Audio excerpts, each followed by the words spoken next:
Bismillahirrahmanirrahim. Assalamualaikum warahmatullahi wabarakatuh. Innal hamdalillah nahmaduhu wa nasta'inuhu wa nastaghfiruh wa na'udzu billahi min shururi anfusina wa min sayyiati a'malina.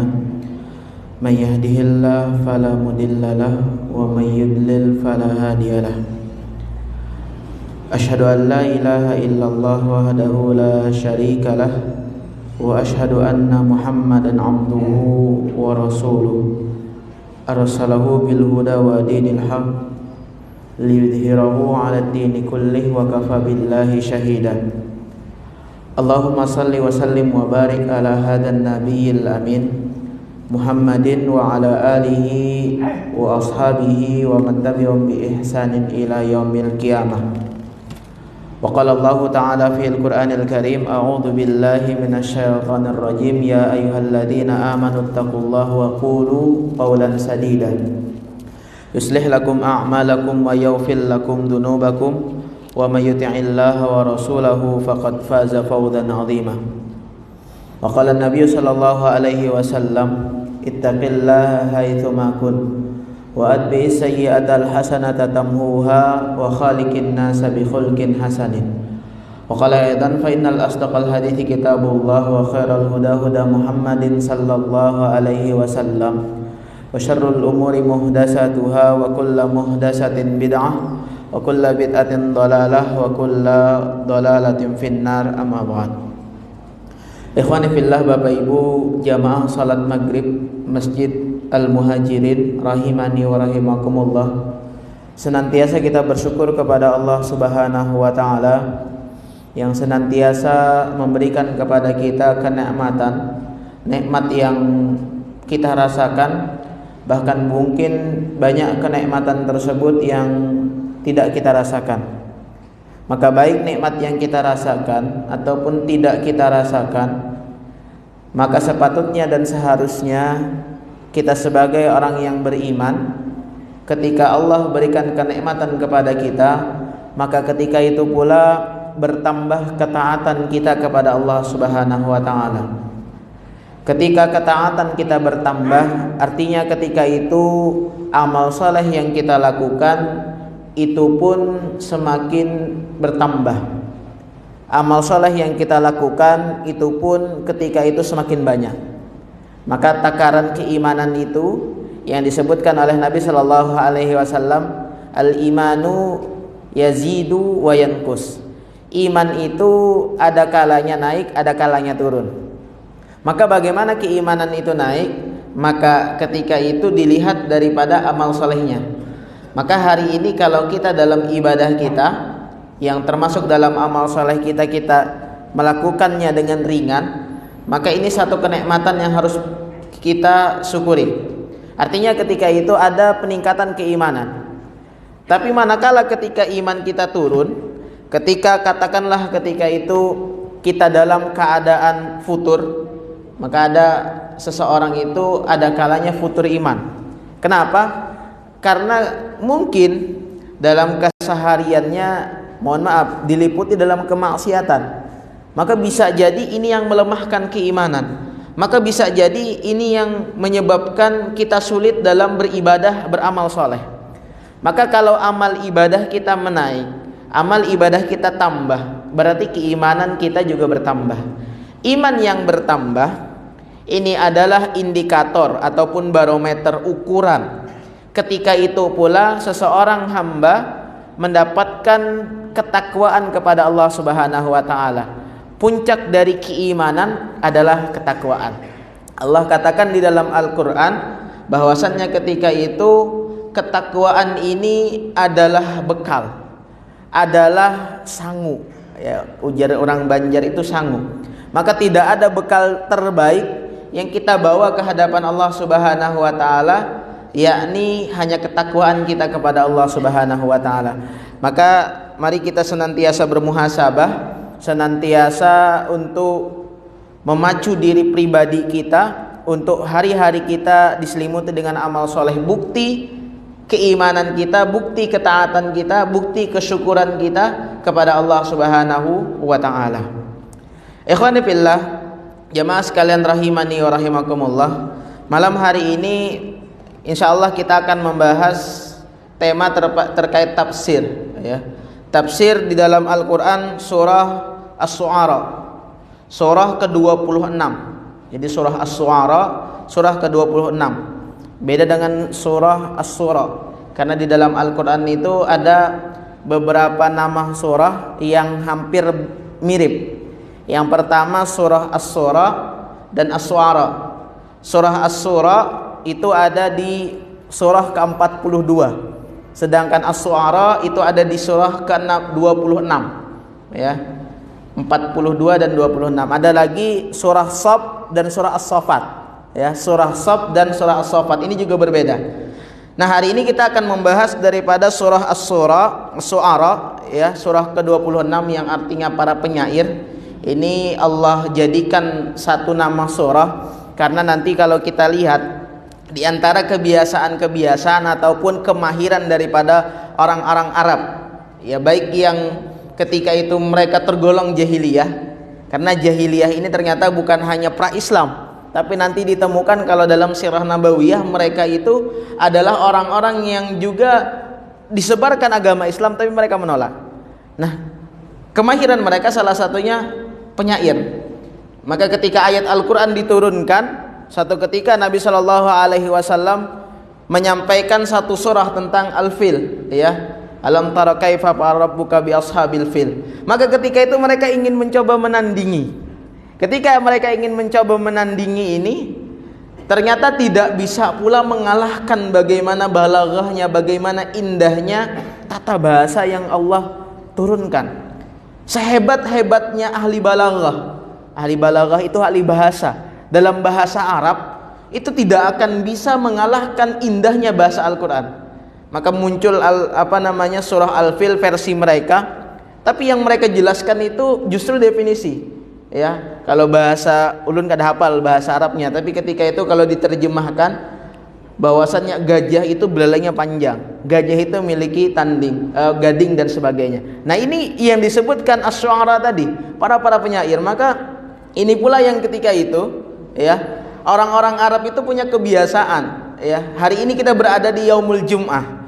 Yaumul Jum'ah sebelum disebut dengan Yaumul Jum'ah, itu ketika itu belum lagi disebut dengan Yaumul Jum'ah. Karena orang-orang Arab ketika itu menjadikan hari itu dengan beberapa nama. Mereka mulai dengan Yaumul Ahad, ya.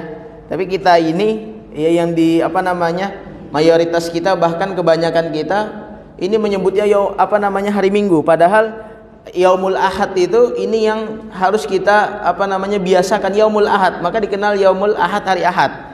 Kemudian hari yang kedua Yaumul Tsani, maka dikenal ya hari Senin. Sampai hari yang kelima Yaumul Rabi, hari Rabu, Yaumul Khamis, hari Kamis, sampai hari yang kelima Yaumul Khamis. Tapi ketika hari keenam mereka tidak sebut Yaumul Sadis, tapi mereka sebut dengan Yaumul Farhan, hari kesenangan. Apa yang dilakukan salah satunya para penyair ini, mereka menyampaikan syair-syair mereka. Jadi di sekeliling Ka'bah itu berkumpul para penyair-penyair hebat. Penyair-penyair hebat ini mereka bertanding, ya. Mereka menyampaikan syair-syair terindahnya. Ya, kalau kita bahasanya itu pujangganya, Pak. Macam-macam sudah dikeluarkan, ya, dikeluarkan macam-macam. Tapi tidak hanya cukup di situ. Kalaulah hanya menyampaikan syairnya itu cukup, tapi ternyata diselingi dengan minuman-minuman keras, diselingi dengan, mohon maaf, wanita-wanita dan sebagainya. Ini yang tidak dikehendaki Islam. Islam muncul, maka Yaumul Farhan ataupun hari yang ke-6 ini disebut Yaumul Jum'ah. Tetap berkumpul, tapi berkumpulnya dalam kebaikan. Nah, kembali kepada nama surah ini Asy-Syu'ara tadi, inilah kenapa ketika Allah Subhanahu wa taala menyebut dengan surah Asy-Syu'ara, Allah ingin mengabadikan salah satu kebiasaan ataupun kemahiran daripada orang-orang Arab ketika itu, mereka ahli dalam syair.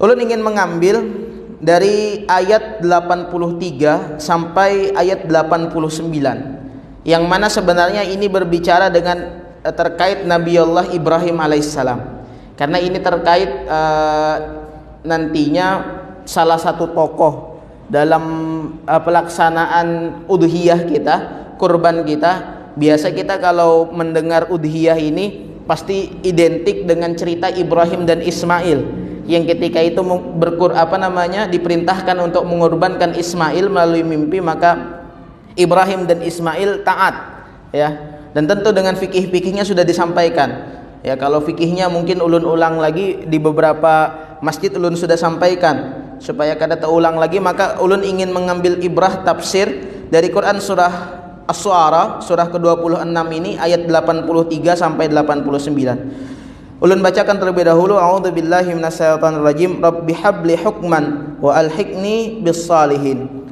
waj'alni lisana sidqin fil akhirin waj'alni min warathatil jannatin na'im waghfirli li abihi innahu kana minadh dhallin wala tuhzini yauma yub'atsun yauma la yanfa'u malun wala banun illa man atallaha biqalbin salim.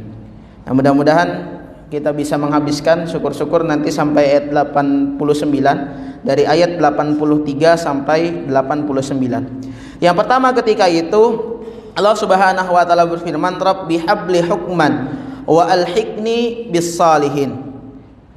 Nabi Ibrahim ketika itu beliau berdoa kepada Allah Subhanahu wa taala, ya Tuhanku, hukman wa alhiqni bis salihin.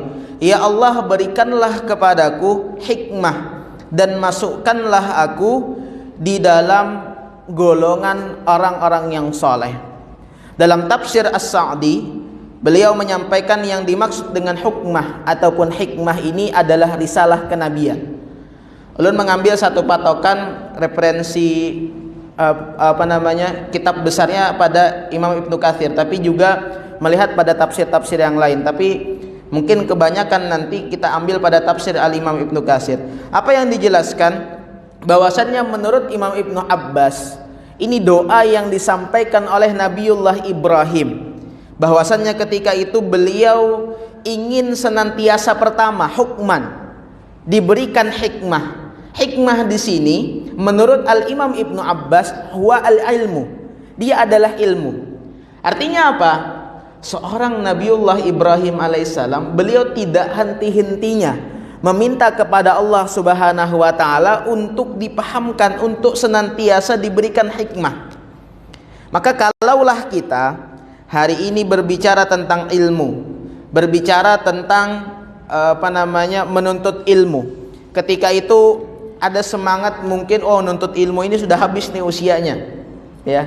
Ingat, ada ungkapan ketika itu Nabi sallallahu alaihi wasallam sampaikan bahwasannya menuntut ilmu itu minal mahdi ilal lahdi, bahwasannya ini yang juga sering disampaikan para ulama, menuntut ilmu itu dari buayan sampai liang lahat, ya. Walaupun ada istilah lagi yang lain gitu kan yang disampaikan ulama, misalnya menuntut ilmu dari negeri kita sampai negeri Cina. Ini hanya menunjukkan artinya pentingnya ketika itu. Apa yang disampaikan di sini, bahwa beliau juga ingin diberikan pemahaman ilmu. Nabi Muhammad SAW sendiri, beliau tatkala setiap harinya, setiap ba'da subuh, ya, dalam riwayat itu menjelang pagi itu apa yang beliau minta? Beliau minta kepada Allah Subhanahu wa taala ilman nafi'ah, ilmu yang bermanfaat. Artinya ini penting bagi kita untuk senantiasa memperdalam ilmu.